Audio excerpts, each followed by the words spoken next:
Hello, hi, and welcome. Now, the new chapter number 8 in module 1, declaration and payment of dividend. You all know that the shareholders are very much interested of the dividend which will be paid out of the profits of the company, whether it is of the current year profits or the previous year profits.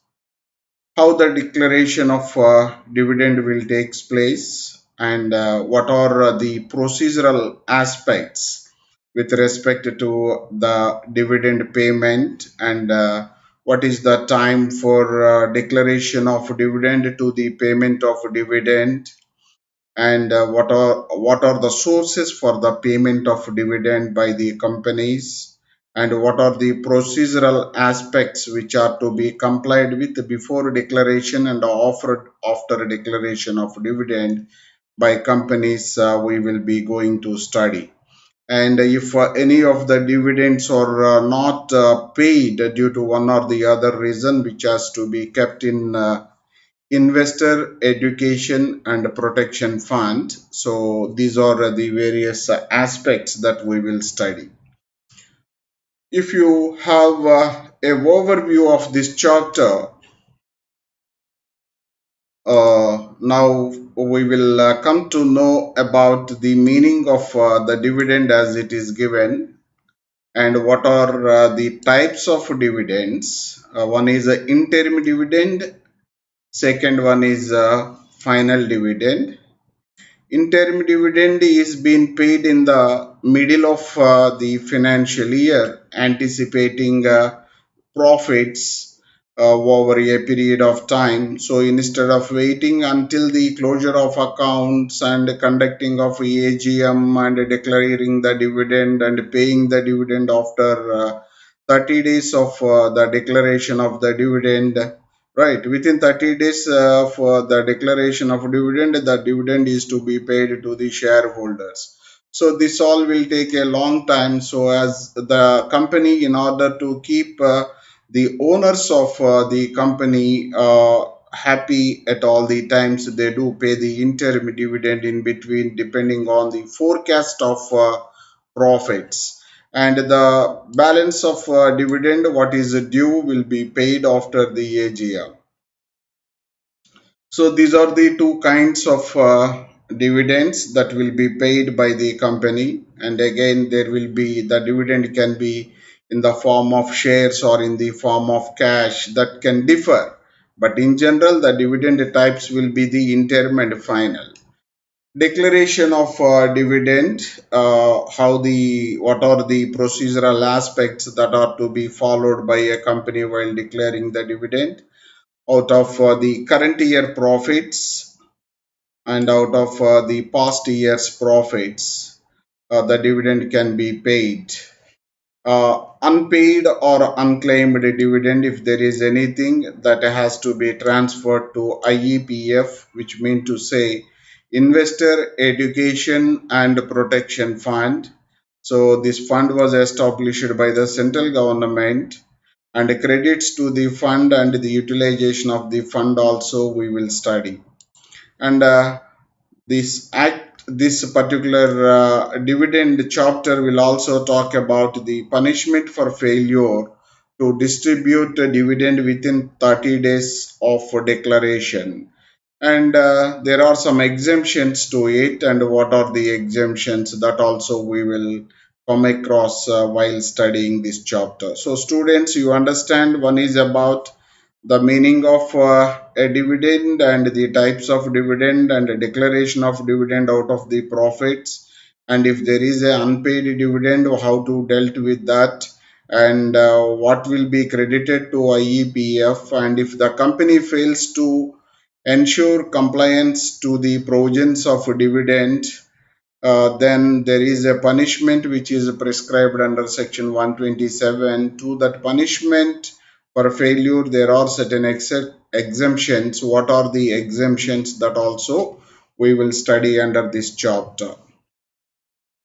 So meaning of the dividend. So it was defined in section 2 subsection 35 of the Companies Act. While defining the term dividend, simply states that dividend includes any interim dividend. So dividend includes any interim dividend. As we may understand, this definition only enlarges the scope of term dividend by including interim dividend in its fold. A dividend is a part of distributable profits, whose payment is made by a company to its shareholders. So, in simple words, it is usually a distribution of profits. It is usually a distribution of profits is called the dividend. A dividend is allocated as a fixed amount or expressed as a certain percentage of a face value of share. You remember, expressed as a percentage of face value of share, with the shareholders receiving a dividend in proportion to their shareholding. So this is the meaning of the dividend. This is the meaning of the dividend. The dividend definition says that dividend includes any interim dividend, which enlarges the definition of the dividend. And a dividend is a distributable profit, so whose payment is made by a company to its shareholders. Right. What are the types of dividend?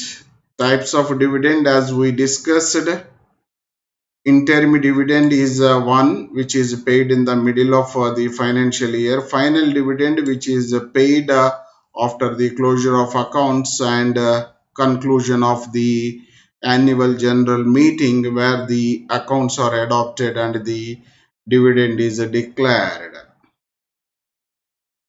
Interim dividend, section 123 subsection 3 and 4 contains the provisions regarding interim dividend. So what are the provisions regarding payment of interim dividend? Interim dividend is declared by the board of directors. So who declares the interim dividend? It is declared by the board of directors, who is running the business and who is managing and administering the business. The board of directors will declare the interim dividend.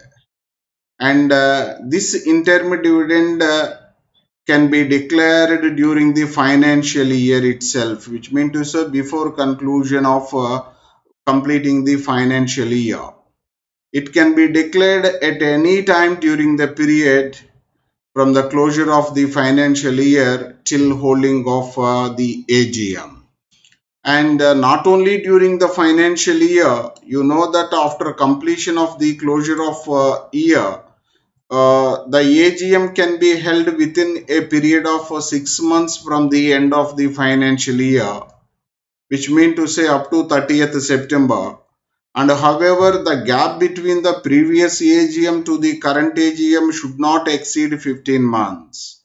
So which mean to say that by 31st March, the books of accounts are ready and the company comes to know what will be its profits. And by the end of April or something, the company may have in its hand the audited financial statements. So the directors will come to know what will be the likely dividend which will be distributable to the shareholders in the form of cash. So that can be declared as a interim dividend, which will happen before holding the annual general meeting. The declaration of interim dividend is done out of profits before the final passing of accounts effectively, and interim dividend is said to be declared and paid between two AGMs. So interim dividend is said to be declared and paid between two annual general meetings. So this is a fantastic way of explaining the interim dividend.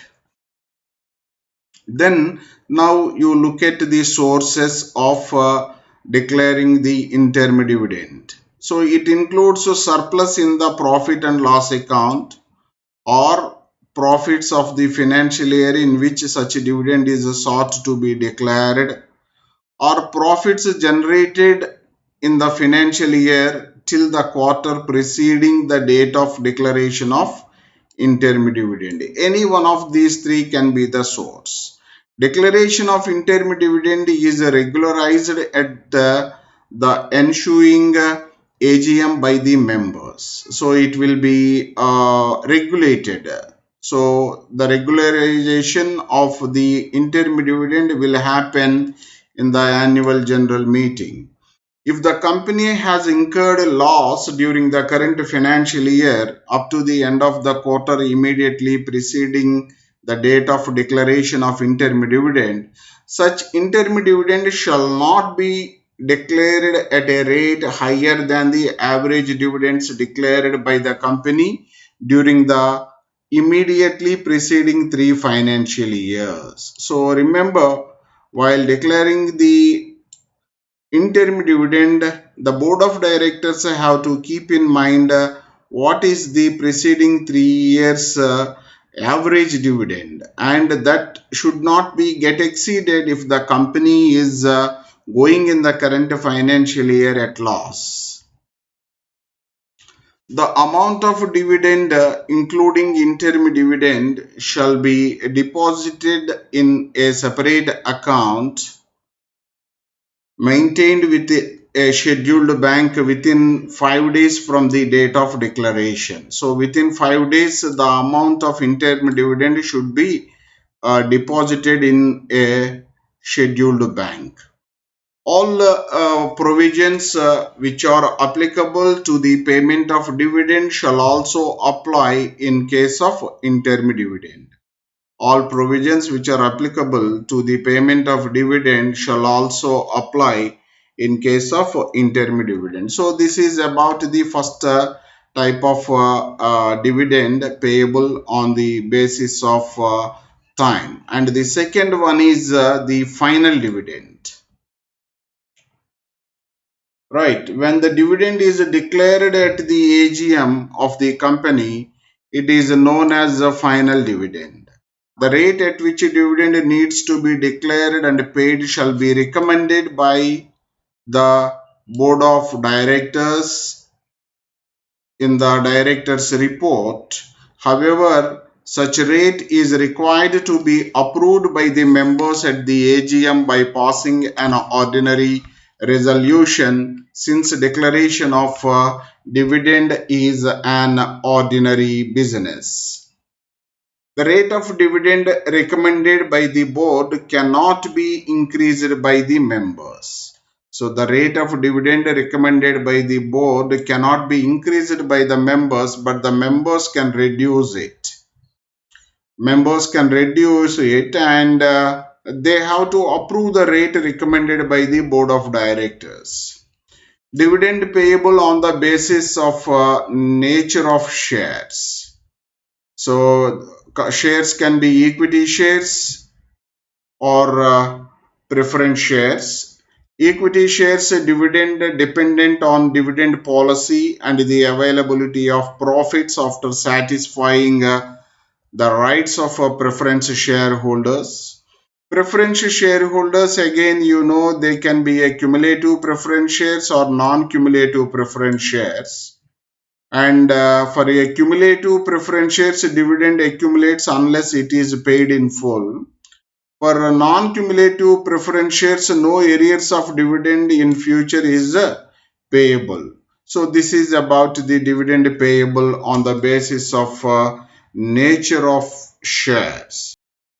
Now let us look at the provisions regarding declaration and payment of dividend. What are the provisions that regulates the declaration and payment of dividend? So the first thing one has to keep in mind is what are the sources for a declaration of dividend. And under section 123 subsection 1, the dividend for any financial year shall be declared or paid from the following sources. What are they? First one is profits of the current financial year. Second one, profits of any previous financial year or years, and it can be both current financial year and as well as the previous financial years, and transfer provision and provision of money by the government. If there is any provision kept by the central or state government for the payment of dividend by the company in pursuance of a guarantee given by that government, any one of these four can be the sources for payment of dividend by a company. And when it comes to transfer to reserves, it is not mandatory for a company to transfer a particular percentage of its profits to reserve before the declaration of any dividend in any financial year. So, thus, a company may transfer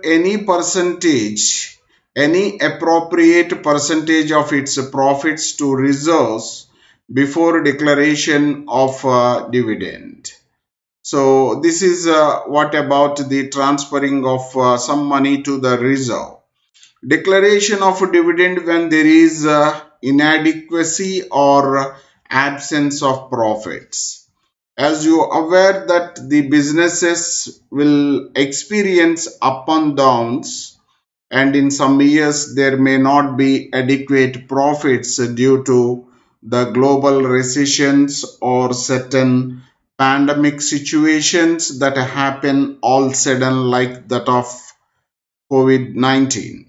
So in such a situations the companies may have inadequate profits, and in such a situation how the companies will deal with the declaration of dividend. In the event of inadequacy of profits or absence of profits in any financial year, the company may declare a dividend out of accumulated profits of previous years which have been transferred to free reserves, However, such a declaration shall be subject to the following conditions. What are the conditions to declare the dividend out of free reserves in case of absence of profits or inadequacy of profits by company? The rate of dividend declared shall not exceed the average of the rates at which dividend was declared by the company in the immediately preceding 3 years. So, in the preceding 3 years, whatever is the average rate of dividend declared is the maximum ceiling for declaring the dividend by a company in any financial year where it doesn't have any profits, or there is a inadequacy of profits to declare any dividend.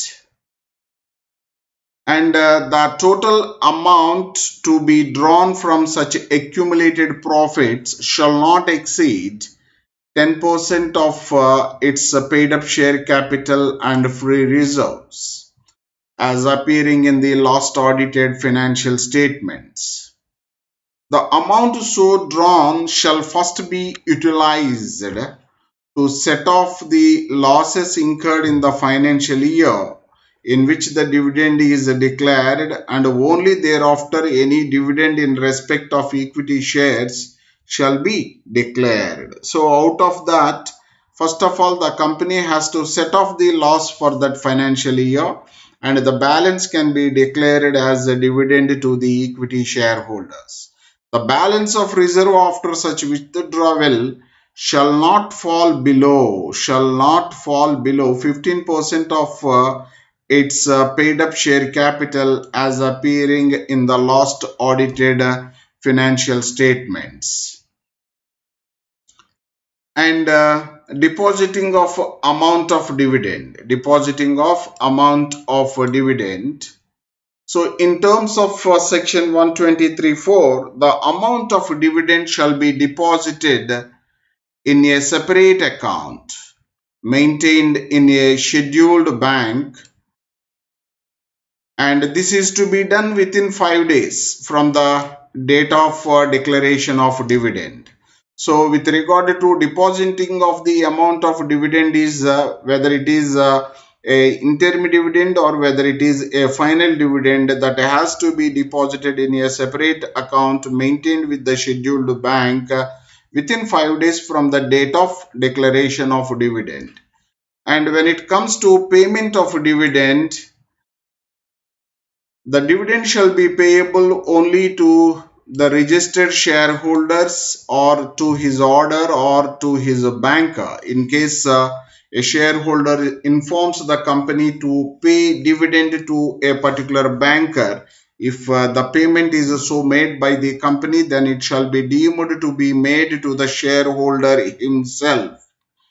Hence, a purchaser of shares whose name is not registered in the register of members cannot claim any dividend to him, though he might have made full payment to the seller of shares. So, in such a case, if the instrument of transfer of shares has been delivered to the company, but the company is yet to register the transfer, and further the registered shareholder has not authorized the company to pay dividend to the transferee, then the dividend in relation to such shares shall be transferred to unpaid dividend account. For such a transition accounts where the shares are not being registered in the name of the transferee, and the transferor of the shares is not having the title, or his name is not there in the register of members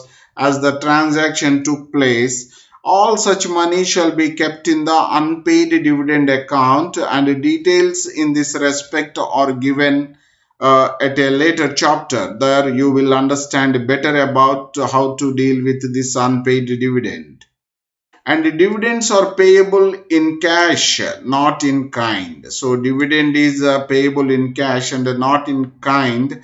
Dividends that are payable to the shareholders in cash may also be paid either by check or by dividend warrant or through any electronic mode that is available. And payment of dividend, you can see how it can be done, payable in either in the cash or through check or through dividend warrant or any other electronic means, payable to the registered shareholder of the shares, to the registered shareholder of the shares, or to his order or to his banker. So in case of Nidhis, which is a non-banking finance companies, any dividend payable in cash may be paid by crediting the same to the account of the member if the dividend is not claimed within 30 days from the date of declaration of the dividend. But in case of companies, that will go to the unclaimed dividend account wherever the uh, transfer of shares is under a transmission stage and not registered in the name of the transferee, that will be kept under unpaid dividend account. So prohibition on declaration of dividend. What are the prohibitions that are there with respect to declaration of dividend by various companies? So the first a prohibition is on the defaulting companies. So defaulting companies with respect to the repayment of any deposits that have been obtained from the members or in repayment of the interest thereon. All these defaulting companies, either under section 73 or under section 74, uh, are not allowed to declare any dividend to its equity shareholders. The second one is the prohibition in case of Section 8 companies. Section 8 companies, you know that these are the companies which are incorporated with charitable objects, and they are prohibited from paying any dividend to its members. And the profits, whatever the Section 8 companies obtains, are to be used only in promoting the objects for which it is formed. So no dividend will be paid in case of Section 8 companies, and the companies which are default with respect to Section 73, that talks about acceptance of deposits from public. Section 74, defaulting companies, which is a repayment of deposits, and these companies are prohibited. And now you will be studying about UDA, unpaid dividend account, which was discussed under section 124 of the Act, and it contains the provisions relating to unpaid dividend account. And what are the provisions is, whenever any dividend is not paid, or the dividend is declared but not claimed by the shareholder, all that money is to be transferred and kept under an account which is called unpaid dividend account. So this once the dividend is declared, the company has to pay within 30 days from the date of declaration. The company shall, within 7 days from the expiry of 30 days, transfer the total amount of unpaid unclaimed dividend to a special account called unpaid dividend account. The unpaid dividend account shall be opened by the company in a scheduled bank.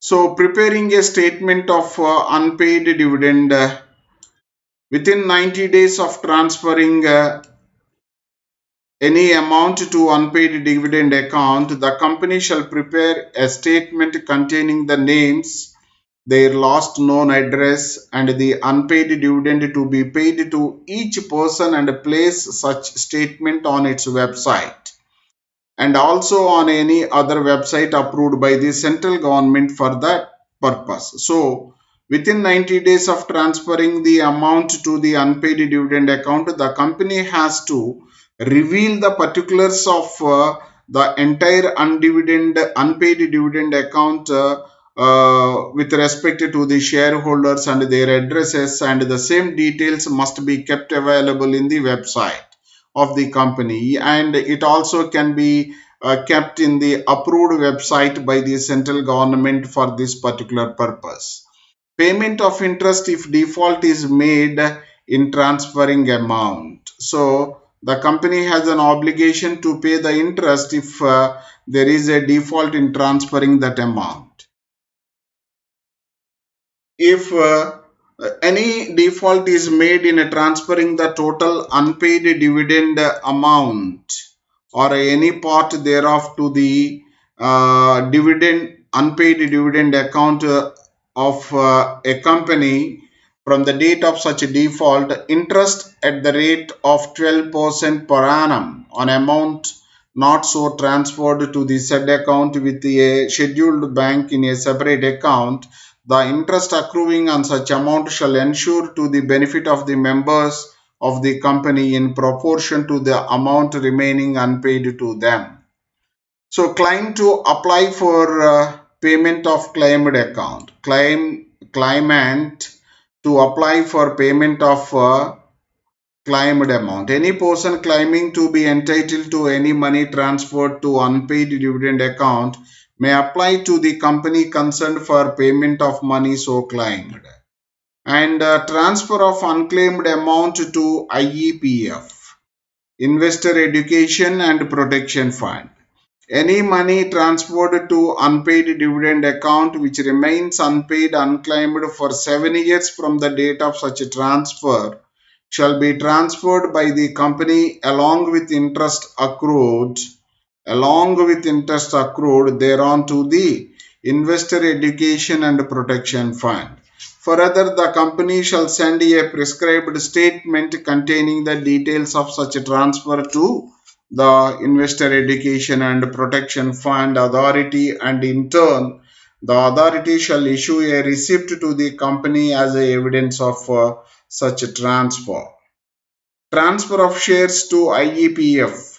All shares in respect of which dividend has not been paid or claimed for 7 consecutive years or more shall be transferred by the company in the name of Investor Education and Protection Fund along with the statement containing the prescribed details. Right of owners of transferred shares to reclaim. Any claimant of shares so transferred to IEPF shall be entitled to reclaim the transferred shares from the IEPF in accordance with the prescribed procedure and on submission of prescribed documents. And the punishments prescribed for contravention. If a company fails to comply with any of the requirements relating to unpaid dividend account, it shall be punishable with a minimum fine of rupees 5 lakhs, which may extend to rupees 25 lakhs also. And further, every officer of the company, whoever is in default, shall be punishable with a minimum of rupees 1 lakh and extended to 5 lakhs. So, if you see, this flowchart will explain you the entire concept of declaring the dividend. Once declared within a period of 30 days, it should be paid to the shareholders, and if it is not paid to the shareholders within a period of 7 days, the same amount should be deposited with a scheduled bank in the name of unpaid dividend account. And if not done within 7 days, that unclaimed dividend to the unpaid dividend account, that has to be paid along with interest at the rate of 12% per annum. And once the company is having that amount with the company for a period of 90 days in the unpaid dividend account, the company during that period has to prepare a statement with the details of persons who did not claim the dividend, and the details of it should be kept in the website of the company and other website approved by the central government for this purpose. And if with after 7 years, if the dividend is not being paid, the company has an obligation to transfer to investor education and protection fund account the entire unpaid dividend along with the interest after completing the 7 years from the date it is been declared. And this is all about the dividend business within 30 days. It is a very very simple and a very easy to remember, and most likely the students will get questions on declaration and payment of dividend. If not paid, it should be kept in unpaid dividend account with a scheduled bank, and thereafter with after 90 days it should be transferred to the it should be transferred within 90 days. If not, along with interest, it should be transferred to that particular account. After 7 years, it should be transferred to IEPF. So now let us have a look at IEPF. What is this IEPF? And it is been given under section 125 of the Act along with various rules framed from time to time, including IEPF authority. So now there is an IEPF authority, and accounting, audit, transfer and refund rules 2016 deal with the IEPF. This fund being established by the central government shall be credited with specified amounts and utilized for refund of unclaimed and unpaid amounts, promotion of investors awareness and protection of interests of the investors. The relevant provisions are given as under. So, credit of specified amounts to the fund. The following specified amounts shall be credited to the fund. Shall be credited to the fund. What are the amounts that will be credited to investor education and protection fund? The first one is amount given by the central government The amount given by the central government by way of grants after due appropriation made by Parliament, and donations by the central government, donations given by central government or state government or companies or any other institution for the purpose of the fund, amount lying in the unpaid dividend account, whatever the amount which is unpaid for a period of 7 years will be coming to this account, and amount in the general revenue account of central government, the amount in the general revenue account of central government which has been transferred to that account under section 205A5 of the Companies Act 1956, as it is stood immediately before commencement of Companies Act 1999, and remaining unpaid or unclaimed on the commencement of the Act of 2013. All this has to be transferred to IEPF. And amount in IEPF, the amount lying in the IEPF under section 205C of Companies Act 1956 should be transferred to this.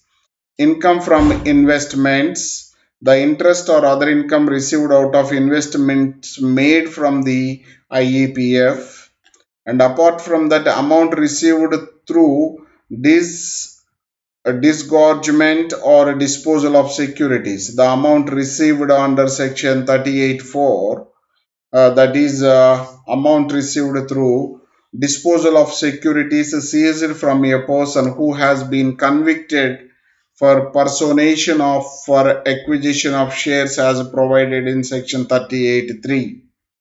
And application money, the application money received by companies for allotment of any securities and due for a refund will be a part of it. And matured deposits with companies other than banking companies after a certain period of 7 years, if it is not paid, then it will be transferred to IEPF. Matured debentures, again, if it is unpaid for a period of more than 7 years, again it will come to IEPF. Interest accrued on amounts referred from H to J, which are matured deposits and application money and matured debentures, which is not paid for 7 years. Whatever the interest that was accumulated on all these three things, application money, matured deposits, and matured debentures, will also be transferred to investor education and protection fund. Amount received from sale proceeds, and if any amount is received from sale proceeds that will come out of the bonus shares or merger amalgamation for 7 years or more years, the fractional amount will also come to this account. Redemption amount of preference shares remaining unpaid or unclaimed for 7 years or more will also come to this account. And other amounts, whatever the amounts which are being mentioned here, all these will go to the investor education and protection fund. So utilization of the fund, for what this fund will be utilized. The fund will be utilized for the following purposes. So refund of unclaimed dividends, matured deposits, debentures, the application money due for refund and interest thereon. And promotion of investors education, awareness and protection objective, this IEPF authorities can spend this money. Distribution of any disgorged amount among eligible and identifiable applicants for shares or debentures, shareholders, debenture holders, or depositors who have suffered a loss due to wrong actions by the persons in accordance with the orders made by the court which had ordered disgorgement, and reimbursement of legal expenses incurred in pursuing class action suits under section 37 and 245 by members or debenture holders or depositors as may be sanctioned by the tribunal. And finally, the fifth one is any other purpose incidental thereto in accordance with the rules framed under IEPF authority.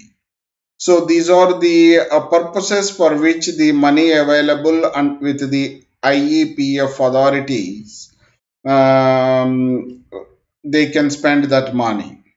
So refund amount also will be there. Application to the authority for payment and other provisions governing the IEPF or constitution of authority for administration of the fund. There is an authority which is constituted by the Ministry of Corporate Affairs in this regard in order to administer the fund. So the notification of IEPF authority rules 2016, the secretary, the Ministry of Corporate Affairs shall be the ex officio chairperson of the authority, and there shall be 6 members and a CEO who shall be the convener of the authority.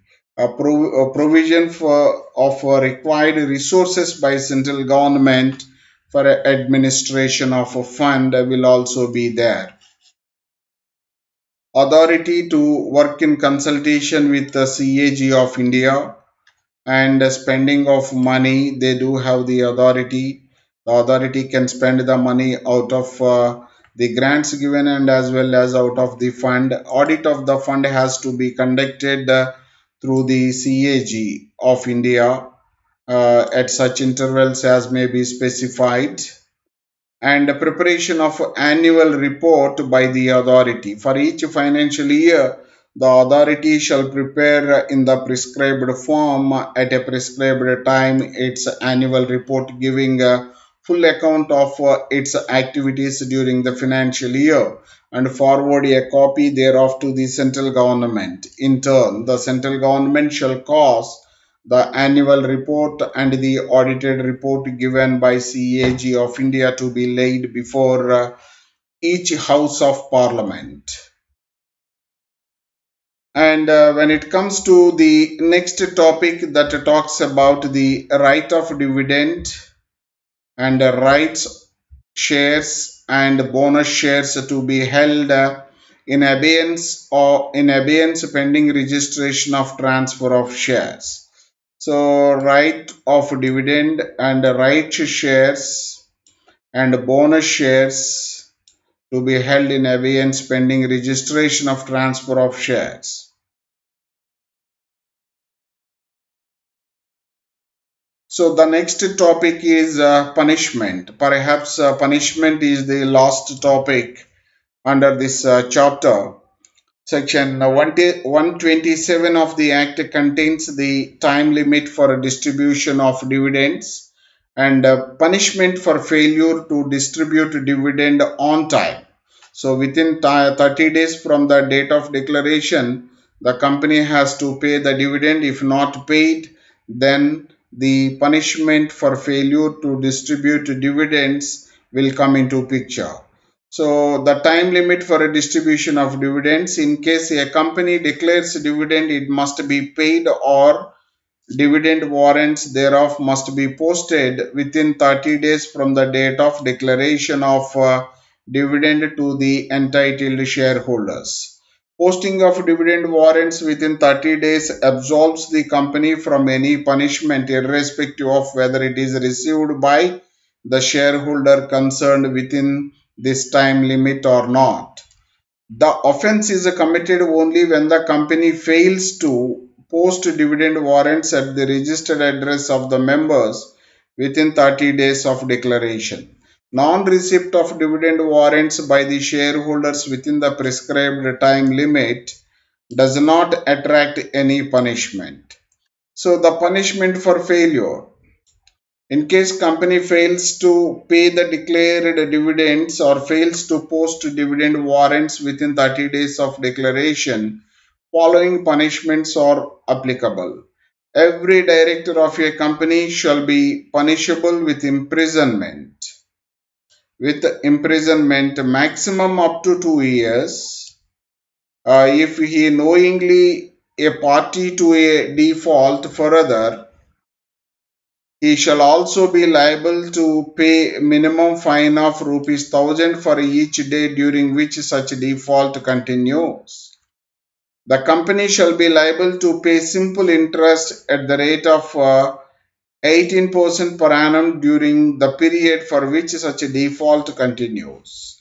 So they have to pay the 18% per annum rate of interest to the shareholders if there is a delay from the company side to pay the dividend which is being declared. If there is a delay in transferring that amount to the unclaimed dividend account, the rate of interest is 12%. If there is a delay in payment of dividend to the shareholder, the rate of interest which is to be paid along with the dividend amount is 18% per annum. This students have to keep in mind.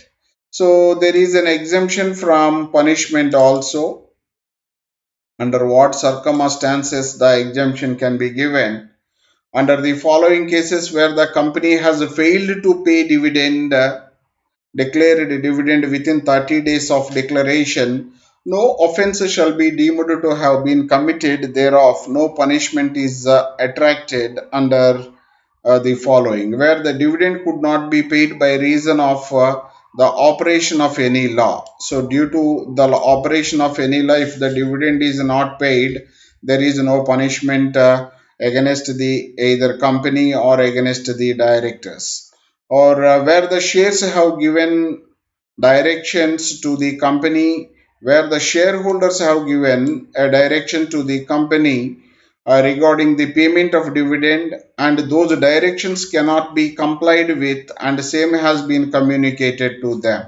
So in case of the directions given by the shareholders with regard to payment of the dividend, in such a case if the directions cannot be complied with by the company, if the same is communicated to the shareholder by the company that it cannot be complied with by the company, then there is no punishment to the company for a delay in payment of the dividend. Where there is a dispute regarding right to receive the dividend, in such a case the dividend will be held with the company, and non-payment of dividend due to dispute will not attract any punishment either to the company or to the directors of the company. Where the dividend has been lawfully adjusted by the company against any sum due, lawful adjustment by the company against any sum due to it from the shareholder. In such a case also it is allowed. Where the failure to pay the dividend or to post the warrant within the prescribed period of 30 days was not due to any default on the part of the company. So if the company proves that it is not due to any default on the part of the company, in all such cases there will not be any punishment to the company, right? So the same points of 5 6 points are also given under this flow diagram. Exemption from punishment. So if the dividend could not be paid by reason of operation of law, so there is no punishment. And if the shareholders gave a direction regarding payment of dividend and the directions cannot be complied with by the company, and the same also have been communicated to the shareholders, in such a case there is no punishment either to the company or to the directors. And if there is a dispute regarding to receive the dividend, in such a case the delay cannot attract any punishment. And dividend, if it is lawfully adjusted against any sum due from a shareholder to company, So then such an adjustment, as it is lawful, will not attract any punishment for non-payment within 30 days from the date of declaration of dividend. And for any other reason, it is an inclusive one, the failure to pay or post dividend warrant is not due to any fault on the part of the company. So in all such cases there will be no punishment for the either the company or to the directors of the company. So with this, the punishment provisions and the failure to distribute dividends within 30 days is complete, and this is the last topic under the dividend chapter. And with this, the chapter 8 is complete. I thank you all and I wish you all the best.